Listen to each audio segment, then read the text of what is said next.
Hello বন্ধুরা, আবার চলে এসেছি আর একটা ভিডিও নিয়ে।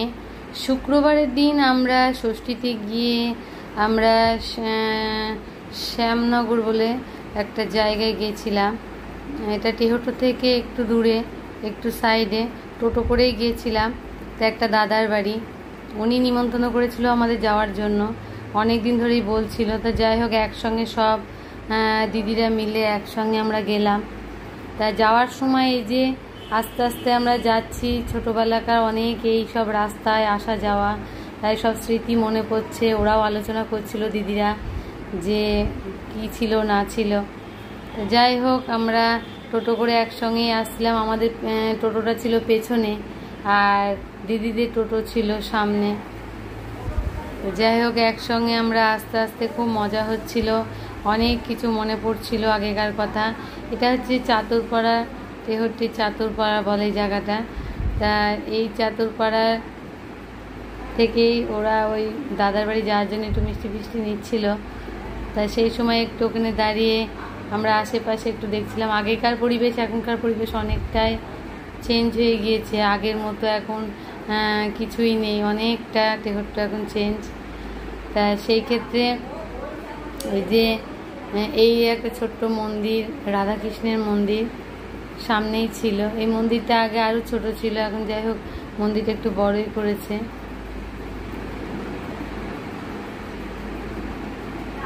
এই যে আমাদের টোটো, এটা আমরা বসে আছি টোটোতে। ওরা মিষ্টি নিচ্ছিল বলে আমরা টোটোতে বসে আছি। বাচ্চা কাচ্চা নিয়ে সবাই মিলে একসঙ্গে খুব মজা হচ্ছিল। এটা হচ্ছে চাতুরপাড়ার বারোয়ারি, এটাই চাতুরপাড়ার বারোয়ারি। এখানে অনেক ধরনের পুজো টুজো এখন হয় সব রকম। এই ষষ্ঠীতলায় আমার মা আগে সব পাড়ার কাকিমাদের নিয়ে সব একসঙ্গে ষষ্ঠীতে আসতো ষষ্ঠী পুজো করতে। তা আমরাও ছোটোবেলায় কয়েকবার মার সঙ্গে এসেছিলাম।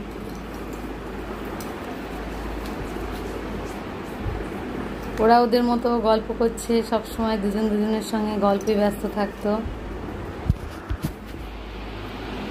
এই কাকুটাকে আমার দিদি হয়তো চেনে, ওনার সঙ্গে একটু কথা বলছে, ওই জন্যে। আগেকার সব চেঞ্জ হয়ে গিয়েছে।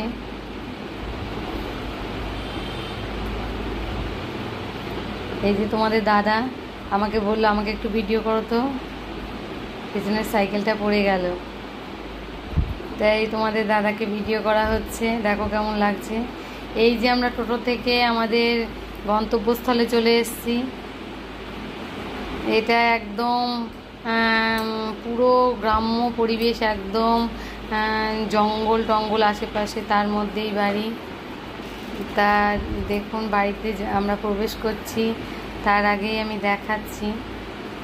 পুরো ভিডিওটা দেখলে বুঝতে পারবেন। এই যে বাড়িটা খুব সুন্দরই ছিল, খুব সুন্দর বাড়ি করেছে দাদাটা। তাই এই বাড়ির গেট, আমরা ঢুকছি। বাড়ির সামনেই একটা লেবু গাছ ছিল, প্রচুর লেবু ধরে আছে লেবু গাছে। গ্রামের বাড়ি মানে এই কিছু কিছু জিনিস দেখতে খুব ভালো লাগে।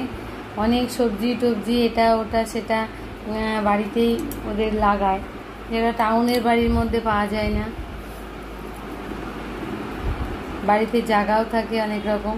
এই যে দাদাটার মা রান্না করছে, দেখো কত বয়স্ক ভদ্রমহিলা আমাদের সবার জন্য রান্না করছে, দেখেও ভালো লাগে। কি সুন্দর পরিষ্কার পরিচ্ছন্ন করে রান্না করছে।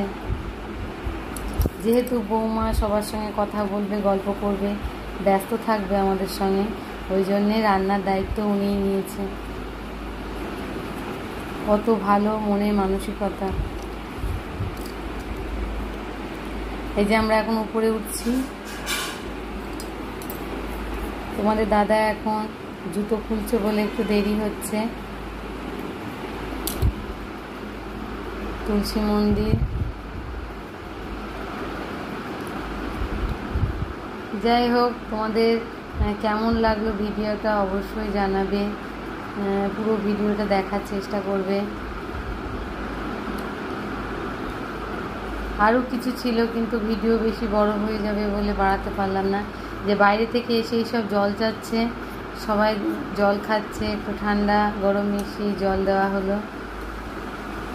দাদার বাড়ি খুব ভালো করেছে। এই যে নিচের রান্নাঘর, আজকে খুব গরম বলে রান্নাঘরে রান্না করছে না, বাইরে উনি বেরিয়ে গিয়ে বাইরে রান্না করছিল। বাইরেটা যেহেতু একটু হালকা হাওয়া টাওয়া ছিল, ওই জন্যে রান্নাবান্না বাইরেই হচ্ছিল।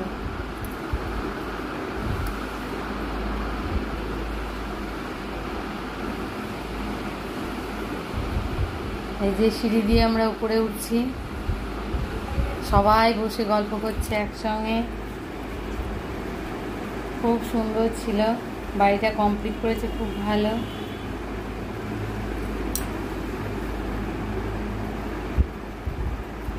এই একটা বেডরুম করেছে, সুন্দর করেছে বেডরুমটা।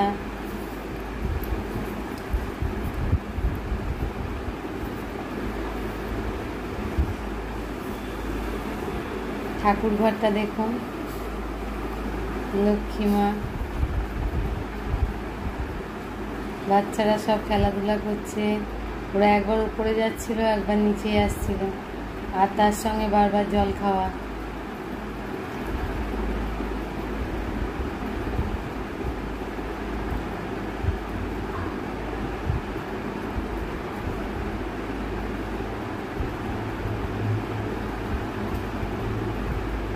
এই যে আমার বোনের ছেলেটা,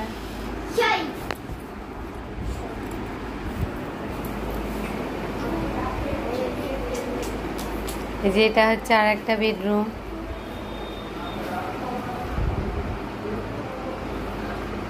ওই ভিডিও করছিল। যা খুব মজা হয়েছিল আমাদের ওখানে বেড়াতে গিয়ে।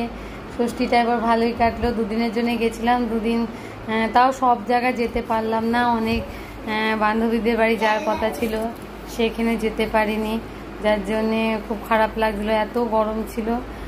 আমি চাইলেও সবাই যেতে চাইলো না।